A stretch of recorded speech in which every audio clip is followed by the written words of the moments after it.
नमस्कार, जनता टॉकीज देख रहे हैं आप। कई बार क्या होता है कि हम रणनीति लगाते हैं, लेकिन रणनीति का जो प्रभाव है थोड़ा बहुत हमारी ओर भी हो जाता है। एक ऐसे समझिए कि एक मैकेनिज्म है कि अगर आप फायरिंग करते हैं तो झटका जो है अपनी ओर भी लगता है और जिसे संभालना ज़रूरी होता है। और कई बार ये झटका इतना तेज होता है कि जिसे संभालना हमारे बस का नहीं हो पाता है। बिहार की राजनीति में भी कुछ ऐसा ही हुआ है, कुछ ऐसा ही देखने को मिल रहा है। अगर देखें तो बीजेपी इस समय सेलिब्रेशन के मूड में है। किस चीज़ को लेकर के? तो आपको याद होगा कि कैसे केंद्र की नरेंद्र मोदी सरकार ने गरीब सवर्णों के लिए 10% आरक्षण का जो है उन्होंने प्रावधान किया था।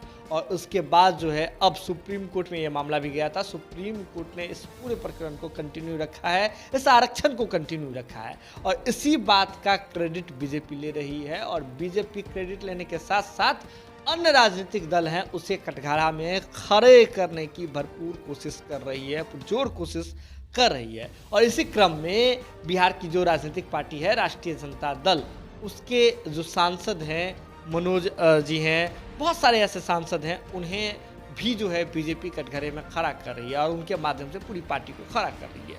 अगर देखें तो सुशील कुमार मोदी जी ने सीधे तौर पे कहा है कि जो आरजेडी है वह सवर्ण विरोधी है और किस मुंह से अब आरजेडी और आरजेडी के नेता गण जो है वह सवर्ण समुदाय के बीच में जाकर के वोट मांगने का काम करेंगे।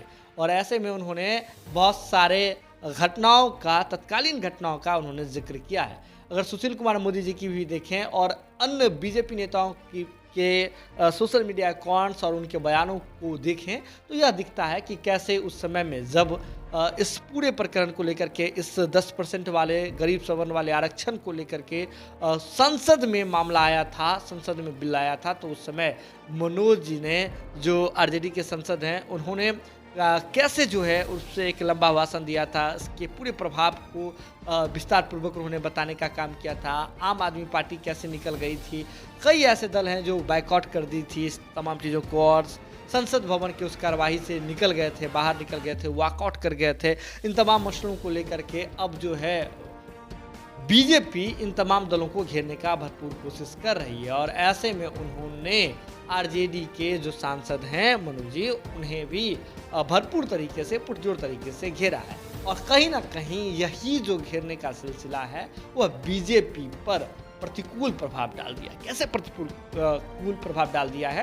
तो आपको याद होगा कि कैसे पूरे देश में जो आरक्षण वाला मुद्दा, तो ये तो पहले चल ही रहा था, लेकिन इसके साथ साथ जातीय जनगणना वाला मसला लगातार चल रहा था। और ऐसे में हमने देखा था कि कैसे एनडीए में रहते हुए ही नीतीश कुमार जी और तेजस्वी यादव जी अगर एक मंच पर आए थे तो जातीय जनगणना वाले मसले पर ही आए थे। और कैसे जो है वह जो है आपको प्रधानमंत्री जी से मुलाकात करने के लिए गए थे, तमाम दलों का प्रतिनिधि बिहार से मिलने के लिए गया था। नीतीश कुमार जी कैसे जातीय जनगणना वाले मसले पर फ्रंट फुट पर आकर के खेल रहे हैं। केंद्र सरकार रिजेक्ट कर चुकी थी, जिसके बाद बिहार सरकार इस पूरे प्रकरण पर राजी हुई और जातीय जनगणना अपने खर्चे पर कराने के लिए भी तैयार हो गई नीतीश सरकार। और बिहार में जातीय जनगणना कराए जाने को लेकर के मार्ग भी कहीं ना कहीं जो है अगर देखें तो क्लियर हो गया है, लाइन क्लियर हो गया है। और ऐसे में जैसे ही अब गरीब सवर्ण के 10% आरक्षण वाले मसले पर आरजेडी को घेरने का प्रयास किया है बीजेपी ने, तो अब आरजेडी के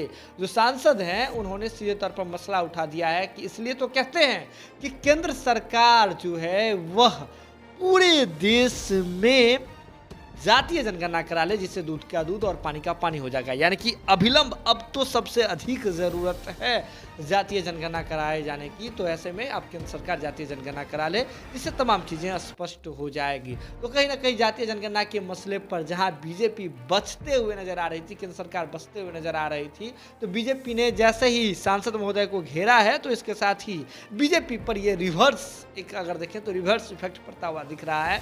और ऐसे में बीजेपी फिर से एक बार सवालों के कटघरे में आ गई है कि क्यों नहीं बीजेपी चाह रही है कि वे केंद्र में जातीय जनगणना, केंद्रीय स्तर पर, मतलब राष्ट्रीय स्तर पर जातीय जनगणना हो।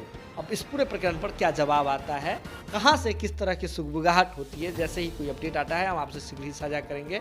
आप जुड़े रहिए जनता टॉकीज के साथ, जो भी अपडेट होगा हम आपसे शीघ्र ही साझा करेंगे। बहुत बहुत धन्यवाद।